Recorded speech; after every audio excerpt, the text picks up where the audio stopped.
Et lolo tout le monde, j'espère que vous allez bien et bienvenue dans cette petite vidéo où on parlait de Bitcoin, d'Ethereum, de Solana et de CFX. On a eu un breakout sur Bitcoin, donc positif. Maintenant la question c'est est-ce qu'on va avoir droit à un retest qui nous permettrait de prendre une position dans tous les cas.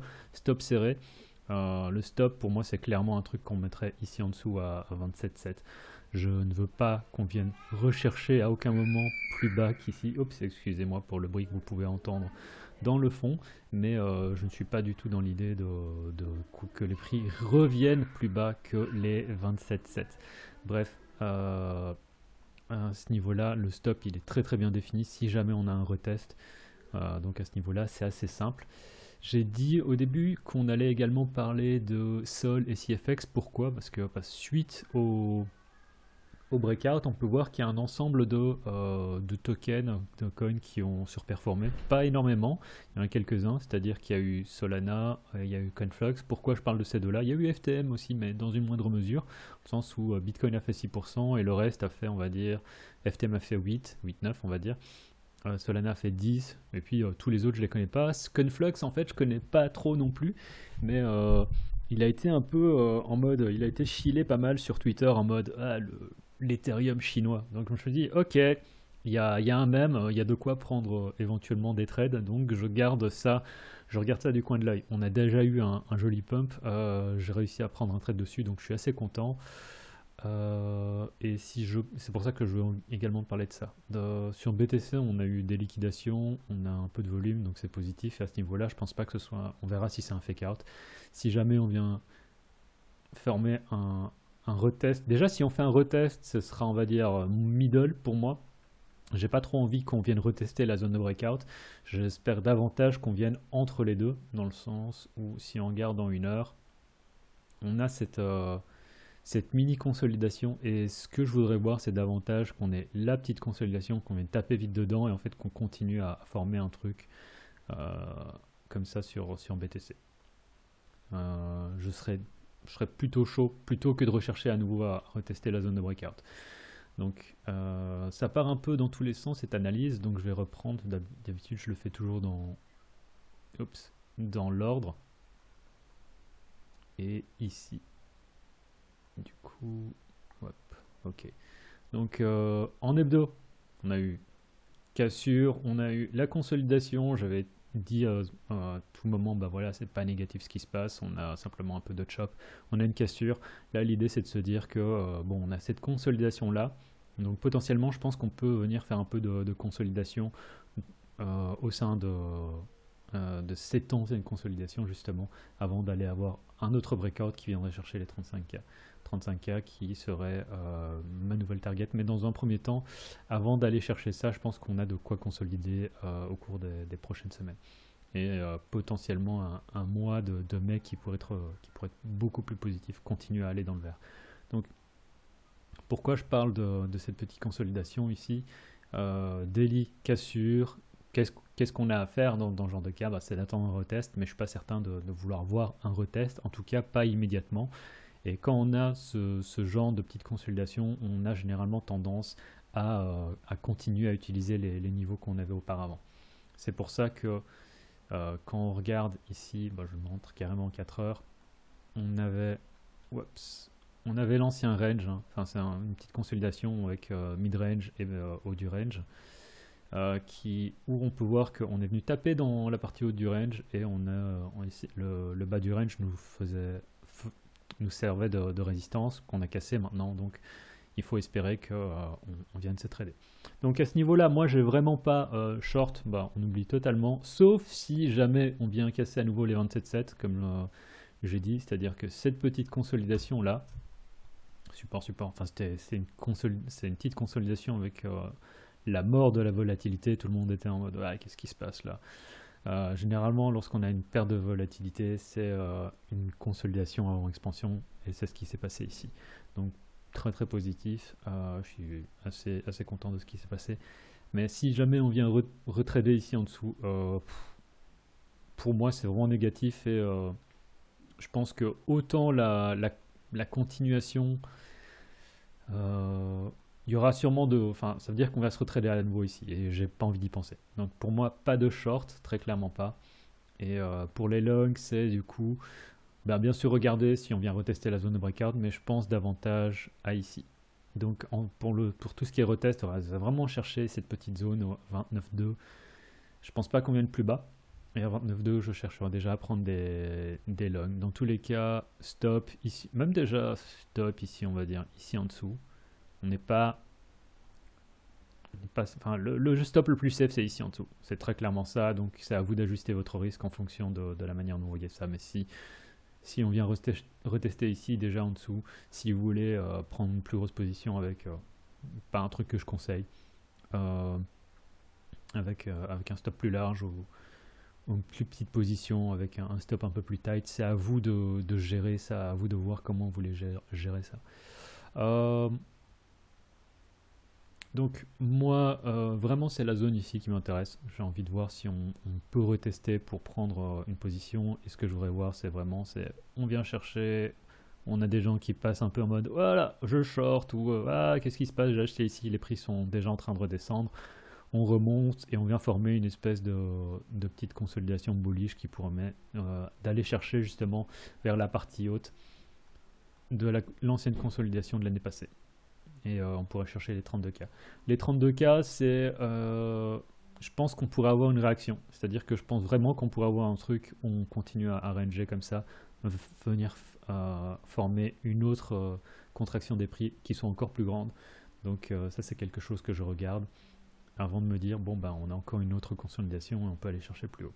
Donc, chaque chose en son temps. Pour le moment, je pense que chercher les 32K, c'est déjà pas mal. Donc, à ce niveau-là, vous faites ce que vous voulez, dans tous les cas. Regardez vite fait, Ethereum contre BTC. On avait la petite consolidation ici. Waouh. On a une petite montée, j'avais dit que j'étais toujours pas super bull pour acheter Ethereum dans le sens où c'est au milieu de nulle part pour moi. Ce qui m'intéresse vraiment davantage, c'est soit si on revient vers cette zone ici, voir si on a quelque chose de positif, qu'on a un range qui se forme, une cassure de range pour éventuellement me dire ok, on a eu une zone d'accumulation ici et là on a de quoi reprendre un trade, voire carrément un gros trade parce que c'est quand un gros range. Soit on a une zone qui vient nous emmener beaucoup plus bas et ça ce serait vraiment pas génial. J'ai pas envie d'y penser pour le moment, mais Ethereum BTC, je suis vraiment pas chaud pour acheter. Donc pour moi, rester sur BTC plutôt que sur Ethereum, c'est beaucoup plus intéressant. Et si on regarde en hebdo, bon j'avais parlé, il y avait ce petit range, je vous avais dit, on vient de le casser, donc pour moi c'est pas, à l'époque j'avais dit, c'est pas génial. Et là, ce qui se passe, bah, le range, on a encore comme ça, quoi. Donc on peut voir, on a simplement une mèche, on a déjà tout retracé. Voilà, en mensuel, ça ressemble à ça. On peut se dire qu'on va continuer à aller plus bas sur Ethereum BTC, ce qui fait que Ethereum va très probablement pas surperformer contre BTC. Sol, il y a un truc qui m'intéresse, c'est qu'on est sur support. Alors la dernière fois qu'on était sur support, qu'on l'a récupéré, j'ai pris un trade, mais je faisais pas de vidéo à ce moment-là, donc j'ai pas pu le partager, bref, on s'en fiche.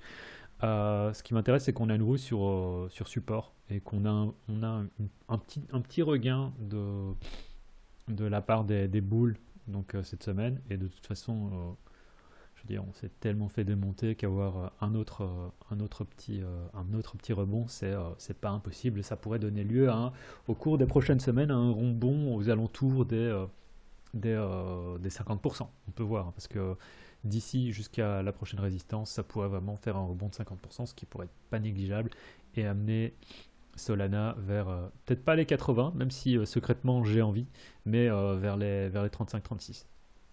Et dans tous les cas, la manière dont je traite ça, moi j'ai déjà pris position, donc ça c'est à vous de voir si les prix sont d'accord avec vous, si vous êtes en accord avec ce qui se passe au niveau des prix pour prendre une position.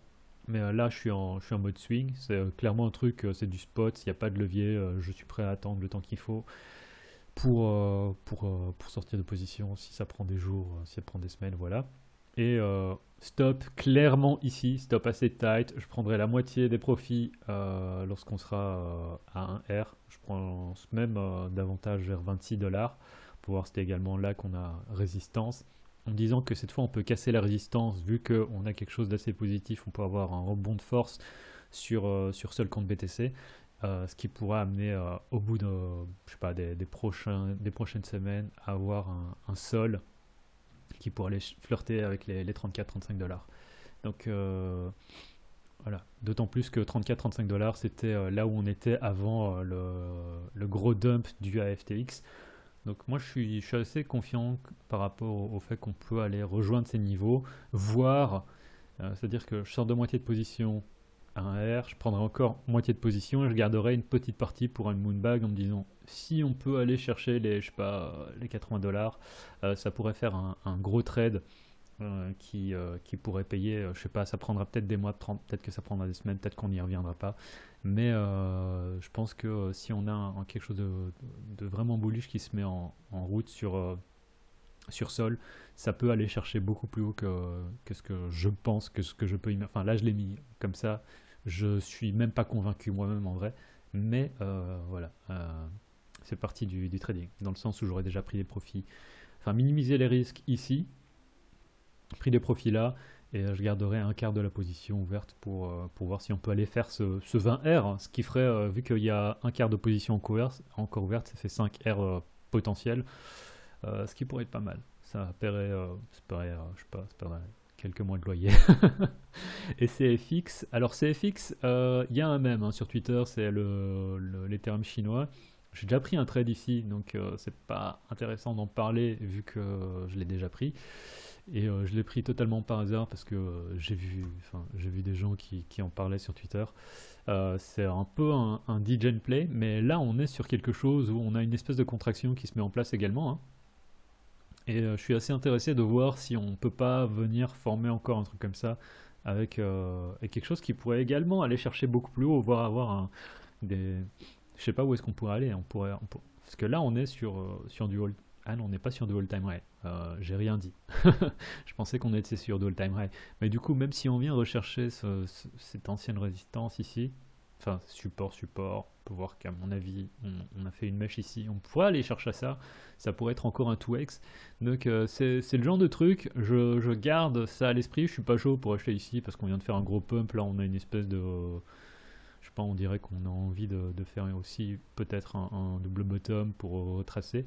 Mais si on a une retrace, je prendrais bien une petite position, je pense ici, avec un stop très très tight, juste ici. Donc en me disant, je prends des profits si jamais on revient encore taper ici, mais à partir de ce moment-là, en termes de contraction des prix, ça pourrait donner un truc, un triangle ascendant assez cool. Donc pourquoi pas, c'est un truc à regarder, c'est FX personnellement. C'est-à-dire si on revient à nouveau chercher vers les 38-39 centimes, je pense qu'il y a de